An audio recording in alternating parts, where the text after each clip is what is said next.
Hi everyone, isang magandang araw sa ating lahat. Marizel Arevalo at welcome to my YouTube channel. Hala Papa Jomar, ano ang ginawa mo kay Carla?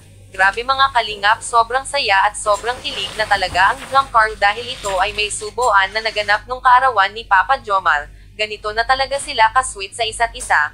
Maraming kinilig at maraming natuwa sa kaswitan nilang dalawa. Ang malaking inaantay na lang ng karamihan ay ang matamis na pag-oo ni Carla kay Papa Jomar. Kailan kaya mangyayari ang matamis na oo ni Carla, di ba nakaka-excite na mga kaibigan? Kaya ito ang ating kakabang-abang, ating suportahan ang lahat ng Kalingap team, lalong-lalo kina Kuya Bal Santos Matubang, Kalingap Rap, Ate Edna Vlogs, at andyan din si Kuya Jomar Vlogs, Kalingap Partners, reactors, lahat ng kasamahan sa grupo Kaliwat Watchers. Mega love shout out to everyone at ang aking munting channel Marizel Arevalo. Ingat po tayong lahat, in God bless.